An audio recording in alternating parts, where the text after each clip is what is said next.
Thanks CuriosityStream for sponsoring this video.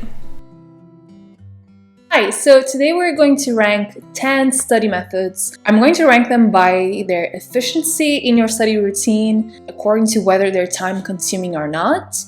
Also, how they interact with other productivity systems you're already using.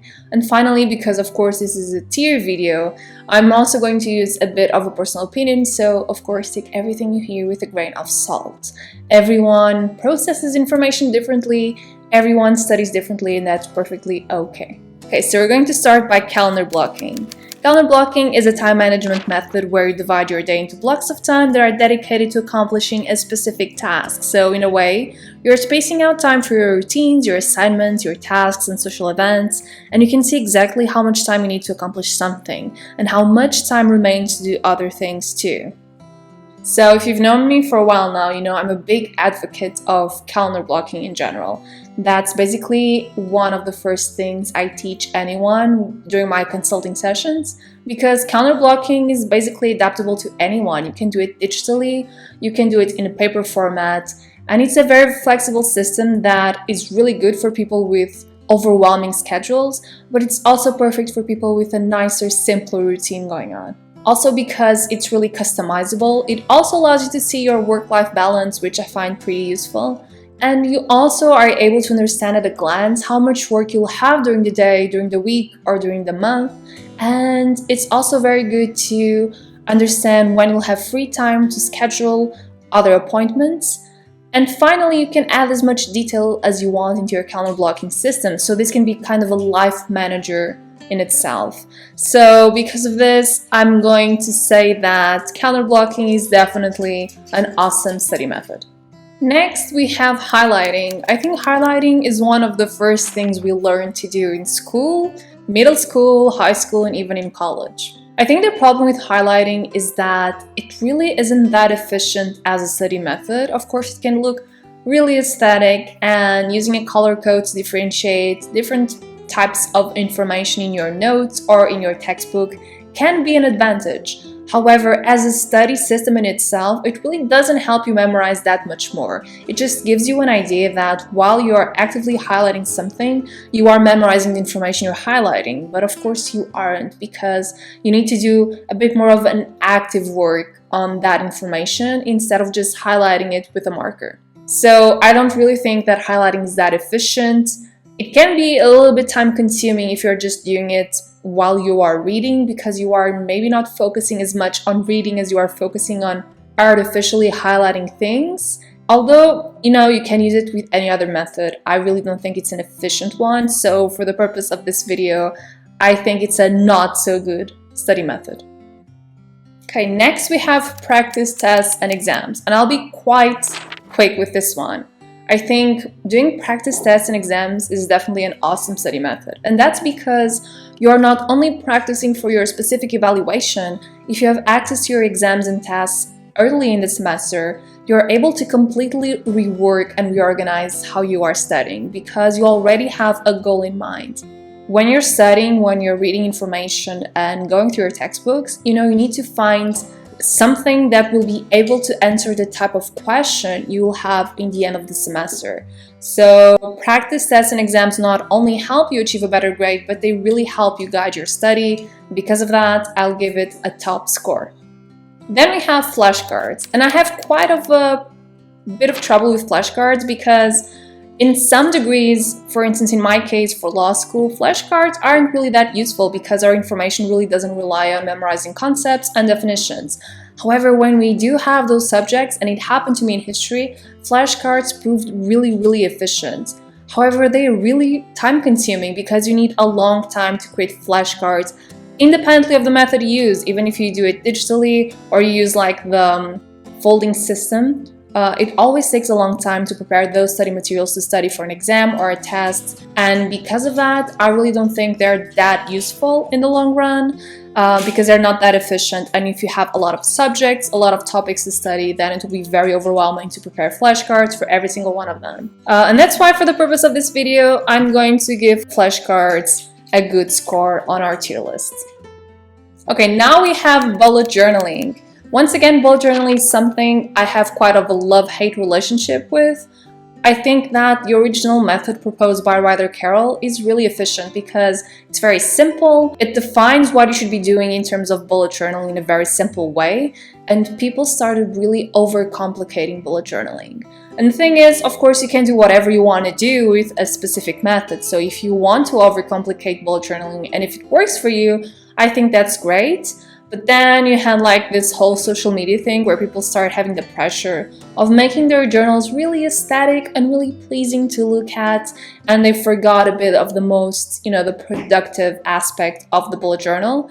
And because of that pressure and because you have to prepare all of your templates in advance, I believe that maybe bullet journals should have a great score. It's only because of the time-consuming aspects of it that I'll not give it the best score in our tier list.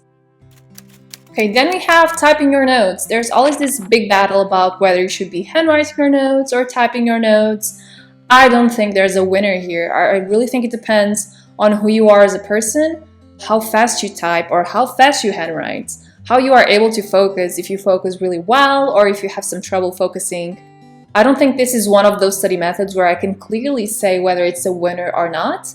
I can amply tell you that for me in college, when I was doing my law classes, there was so much information, so many practical cases, so many examples that we needed to remember, that having that laptop with me and being able to write everything down was a game changer in terms of my comprehension of the subject as well as my grades. So for me, typing your notes is definitely a great study method, and I will just not classify it as one of the best study methods because you can get distracted really fast when you are doing something on your laptop because there's social media, there's notifications, there's a screen in front of you, and that can be a little bit overwhelming. But yeah, I think this is still a great study method, and if you do enjoy typing your notes, don't let anyone tell you otherwise. Then we have mind mapping. So mind mapping is a type of visual note-taking where you're able to interconnect different topics and different concepts between one another and really understand the differences and the relationships between them. I think mind maps are awesome. I remember that some of my best grades in law school were taken using mind maps and really understanding how the law, different legislation, different case law connected between one another. The thing is, they take a long time to make. And if you are kind of in a pinch when you're trying to study for an exam, going through the mind map route is probably not the best idea because it may not be as efficient as creating outlines, and I'll get there in a second, because it takes a little bit more of, you need to think a little bit more about how you are hierarchizing and structuring your information. And because of that, I will give mind maps only a great score in our tier list. Okay, for me, outlining is one of the best ways for you to memorize info and organize information for an exam. So with outlines, you're using kind of a structured sentence by sentence way of summarizing all the information from all chapters, subchapters, topics, subtopics that you need to remember for your exam. It's very easy to make, especially if you are doing these outlines throughout the semester instead of leaving everything to the last minute. And they don't require as much thought as doing a mind map because it isn't as creative, it isn't as visually appealing. And this is basically my go-to system when I need to remember something, whether it's for a presentation, whether it's for, a meeting. And even now when I have to study something or have to summarize a paper or a book, I always do it in an outline format because I find it the most efficient, the less time consuming, and overall it's my preferred way to remember something. So because of that, for me, outlines are going to the best tier. Okay, we have two more to go. We have the Pomodoro Technique. So the Pomodoro Technique is really famous right now. It's studying or being focused for 25 minutes followed by a 5-minute break. So in my humble opinion, the Pomodoro Technique really doesn't suit everyone. For instance, for me, I really have a hard time focusing in any given instant. I take a long time to focus on what I'm trying to do, which means that if I'm only focusing for 25 minutes, probably the first 5 to 10 minutes are going to be pretty much useless for my workflow.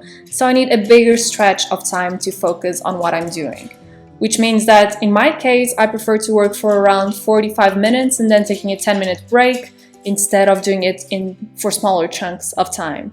So if you think of Pomodoro Technique as 25 minutes work, 5 minutes break, and that's it, I consider it a not so good technique because it's really limiting and it really doesn't take into account every single person's specific way of thinking and focusing. But if you think of it just like in a way that you're creating a flexible routine where you are challenging yourself to stay focused for a specific time and then taking a break and doing it in a routine way and managing your study sessions around that principle, then I think it's a great study method.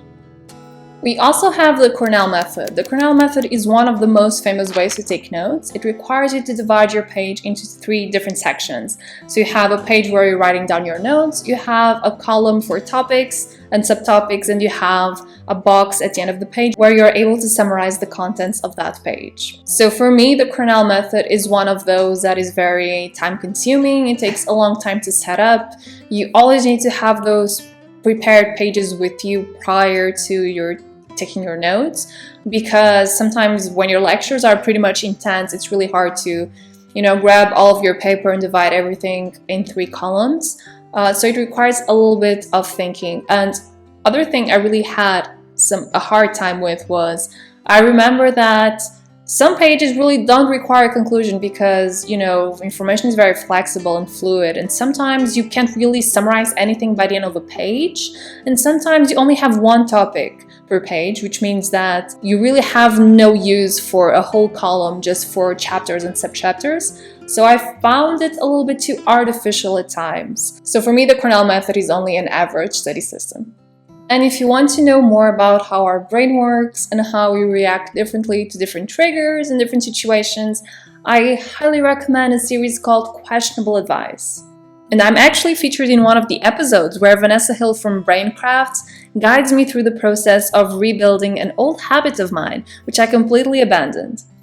You can watch the whole series on Nebula, which is an ad-free streaming video platform built by creators like Thomas Frank, Ali Abdaal, and Study for Success. And it has a bunch of content on productivity, sciences, technology, history, and so much more. And if you're more into classic documentaries, your Nebula subscription gives you immediate access to CuriosityStream's entire library of documentaries. For instance, you have What is Reality, a documentary that reveals how our brain pieces together reality and what we can do to expand our perception of the world around us. If this sounds interesting, and believe me it is, you can get access to both platforms for $14.79 a year. So to access the discount and become a part of the family, click the link down below to start learning today. I really hope you've enjoyed today's video, and I'll see you next week. Bye guys!